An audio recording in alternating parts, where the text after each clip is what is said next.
100% availability. Can we do this all the time? No. Can we aspire to it? Sure. It's sort of an asymptotic goal, if you know what an asymptote is. It's also a mark of maturing of call it the spiritual process or the unbinding process, the awakening process. At some point, instead of approaching this from a place of struggle, effort, work, strain, narrowing of focus and attention, we approach it from a place of broadening attention, remaining open, surrendered experience, surrendered to experience. We approach it from a place of experience itself or non-dualistic experience, leading the way, becoming our attunement, becoming our alignment. The beauty of this is that you can access this at any point. For instance, right now. Just take it all in. Don't filter. Don't try to be something specific. Don't try to take a position in regard to practice. Don't try to take a position in regard to where you are in the process of awakening. Don't try to take a position in regard to your life as you are thinking about it recently or have been thinking about it recently. If you don't take a position in any of these ways, then the openness is pretty accessible. You might feel a kind of clarity, even if it's subtle, emerging through the sense fields, emerging through my computer's talking to me. Emerging through sounds and feelings and the movements and shapes and forms in your visual field. It's simple. It's not complicated. It's certainly not heady or conceptual. It's just what is already appearing. What is already heard, what is already seen, what is already felt.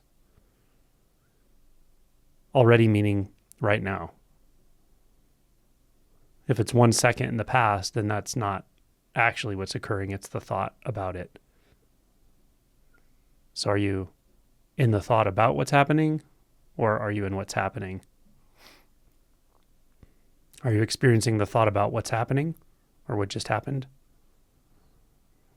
Or are you experiencing what's simply unfolding right now? And now. And now. One of those is radically alive.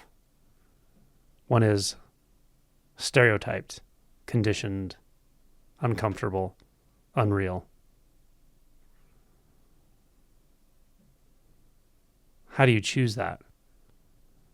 Well, you just taste enough of the presence. You taste enough of the unconditioned and recognize that it's really the only way to go.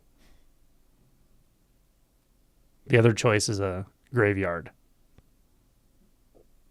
of old, worn-out doubts, fears, misperceptions, conditioned responses, self-images, judgments. That one just leads to more struggle, confusion, suffering, greed.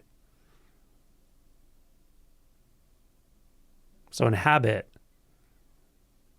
what is always available and requires nothing of you. Literally. And this unfolding, this unbinding is totally spontaneous. I answer so many questions about how, what's this technique? What's that technique? How does it work? How to apply it? Which one do I apply? And there's a place for that, especially early on when there's a lot of agency, a lot of sense of agency hanging around, when there's a lot of thought that we're identified with, then you may need a technique. You may need a lot of techniques. You may need one technique in a very concentrated way.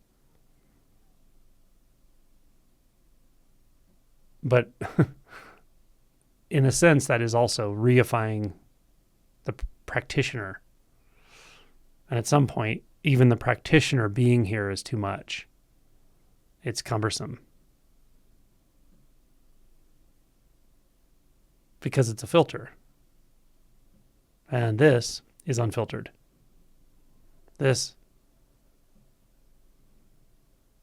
in a sense, can't be filtered. Because the filter is really just well,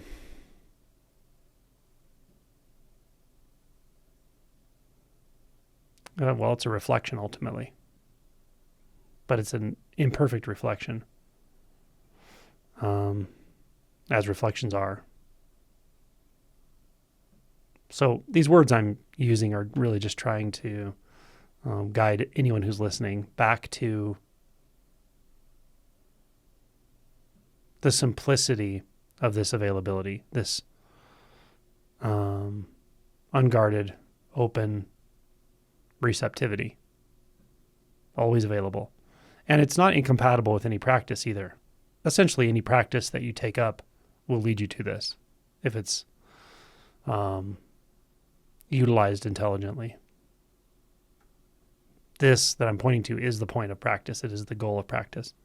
It's also just here. So it's a paradox, sure, but it is just here. It is just the case already. Always has been, always will be. And it's also the goal of practice. You know, the destination is the journey and all that, just like that. Suffering is Buddha nature, just like that. So attune to this openness, attune to this availability, which does require vulnerability. It requires being wide open, ongoing. So it's a really nice sort of goal to aspire to. At the same time, don't measure yourself against it. Just attune to it. Because, like I said, it's an asymptotic goal. You'll never be 100%. Nothing's ever 100%, right? But you can definitely get closer and closer and closer through more and more surrender, openness, trust, and see that it works. You can move through the world this way easily. Doesn't mean you have to like hide from the world or cancel everything or run away or meditate all the time. That's not what I'm talking about. I'm saying this can be done anywhere at any time. So that's really the culmination of all practices in my experience. This is the culmination of all practices. So aspire to it. Availability.